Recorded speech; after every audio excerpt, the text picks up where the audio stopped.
তো এখন আমরা ওহমের সূত্র নিয়ে পড়াশোনা করব। তো দশম শ্রেণী ভৌতবিজ্ঞান ষষ্ঠ অধ্যায় চলতরিৎ থেকে ওহমের সূত্র নিয়ে আলোচনা করব। তো ওহমের সূত্রে কি বলছে? ওহমের সূত্রে বলছে উষ্ণতা, উপাদান এবং অন্যান্য ভৌত অবস্থা, তার মধ্যে দৈর্ঘ্য, প্রস্থচ্ছেদ ইত্যাদি, এগুলো যদি অপরিবর্তিত থাকে তাহলে কোনো পরিবাহীর মধ্য দিয়ে তড়িৎ প্রবাহ মাত্রা ওই পরিবাহীর দুই প্রান্তের বিভব পার্থক্যের সমানুপাতিক হয়। অর্থাৎ কি বলছে যে এই একটা আমরা চিত্র দেখতে পাচ্ছি, এটি একটি তড়িৎ বর্তনীর চিত্র। এটা হচ্ছে ব্যাটারির ধনাত্মক প্রান্ত, ঋণাত্মক প্রান্ত। এবার এটা হচ্ছে একটা পরিবাহী, এই যে ঢেউ ঢেউ ঢেউ মতো যেটা দেখতে পাচ্ছি সেটা একটা পরিবাহী।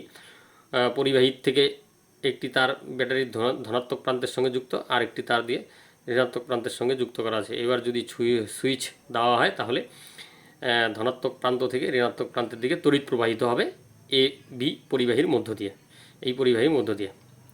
এবার এই পরিবাহীর একটি প্রান্ত এ আর অপর প্রান্ত হচ্ছে বি, এর থেকে বি এর দিকে তড়িৎ প্রবাহ হচ্ছে, এই যে তীর চিহ্ন দিয়ে আমি দেখিয়ে দিচ্ছি।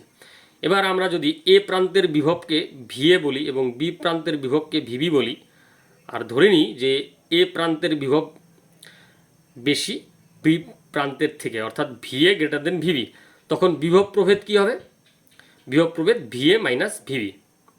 আর এর মধ্য দিয়ে যে তড়িৎ প্রবাহ যাচ্ছে তার প্রবাহ মাত্রা যদি আই হয়, অর্থাৎ পরিবাহীর প্রবাহ মাত্রা যদি আই হয়, তাহলে আমরা ওহমের সূত্র থেকে লিখতে পাই যে I proportional to VA minus VB. অর্থাৎ ওহমের সূত্র থেকে আমরা কি লিখব?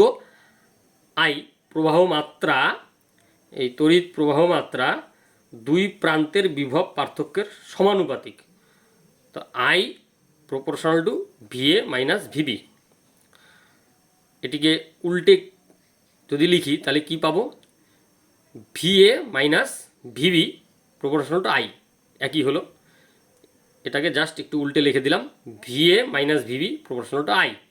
এই ভিএ মাইনাস বিকে যদি আমরা ভি ধরে নিই তাহলে ভি প্রপোর্শনাল টু আই। এবার সমানুপাতিক বা প্রপোর্শনাল চিহ্নটি উঠিয়ে দিচ্ছি, তার বিনিময়ে একটা কী আসবে? সমানুপাতিক ধ্রুবক আসবে, সেটাকে আমরা আই দিয়ে প্রকাশ করছি। তাহলে আমরা কি পাচ্ছি? ভি ইকুয়ালস টু আই আর। আর কি? আর হচ্ছে ধ্রুবক, এটি পরিবাহীর রোধকে বোঝায়। রোধ মানে কি? পরিবাহীর মধ্য দিয়ে যখন তড়িৎ প্রবাহ হয় তখন পরিবাহী ওই প্রবাহকে বাধা দেয়, সেটি হচ্ছে রোধ।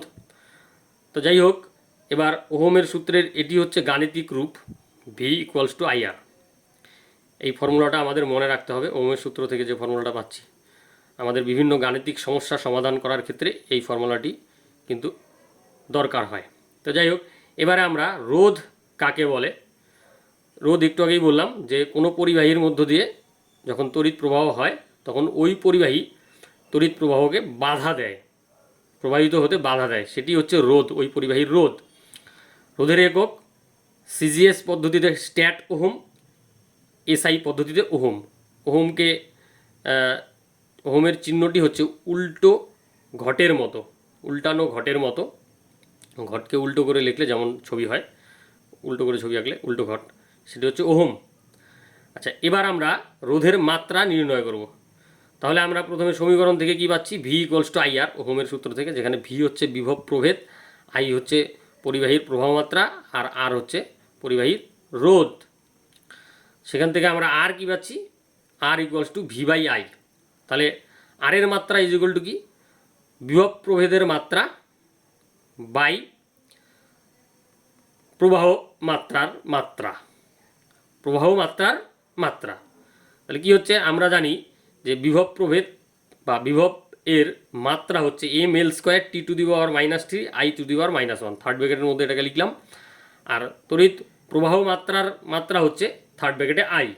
তাহলে আলটিমেটলি আমরা রোধের মাত্রা কি পাচ্ছি? রোধের মাত্রা ইকুয়ালস টু থার্ড ব্র্যাকেটে M L square T to the power -3 I to the power -2।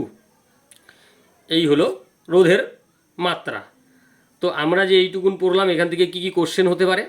Question হতে পারে ওহমের সূত্রের বিবৃতি দাও, গাণিতিক রূপটি উপপাদন করো, অথবা ওহমের সূত্রটি লিখো, ব্যাখ্যা করো। আরেকটি প্রশ্ন হতে পারে রোধের সংজ্ঞা দাও, রোধের সিজিএস একক কি, এসআই একক কি, বা সিজিএস ও এসআই একক লেখো, আর রোধের মাত্রা কি। এবারে আমরা দেখব আরেকটি টপিক, সেটা হচ্ছে ভি বনাম আই লেখচিত্র। আমরা এবার লেখচিত্র অঙ্কন করব। কি? আই বনাম ভি লেখচিত্র, আই বনাম ভি লেখচিত্র। তাহলে আমরা ওহমের সূত্র থেকে একটু আগে কি পেলাম? ভি ইকুয়ালস টু আই আর, যেখানে ভি কি? একটি পরিবাহীর দুই প্রান্তের বিভব প্রভেদ বা বিভব পার্থক্য। আই কি? পরিবাহীর মধ্য দিয়ে প্রবাহিত তড়িৎ প্রবাহ মাত্রা। আর আর কি? ওই পরিবাহীর রোধ। এই হলো ভি ইকুয়ালস টু আই আর।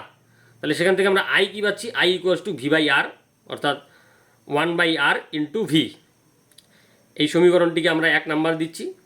এবার আমরা জানি Y equals to M X, এটি একটি সরল রেখার সমীকরণ এবং এটি মূল বিন্দুগামী সরল রেখার সমীকরণ। 1-এর সঙ্গে 2 তুলনা করে আমরা কি দেখতে পাচ্ছি? যে I equals two 1/r into V, এটিও একটি মূল বিন্দুগামী সরল রেখার সমীকরণ।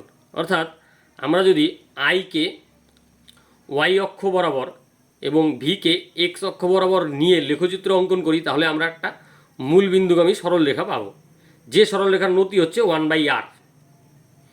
ঠিক আছে? যদি উষ্ণতা, উপাদান এবং অন্যান্য ভৌত অবস্থা স্থির থাকে। তাহলে এই হচ্ছে আই বনাম ভি লেখচিত্র। খুব সহজ, কোনো ঝামেলা নেই।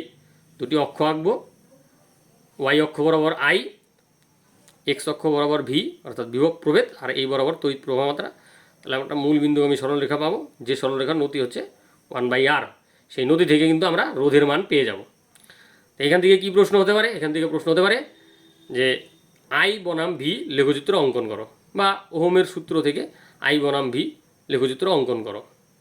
ঠিক আছে? তো আজকে এইটুকুই, ধন্যবাদ।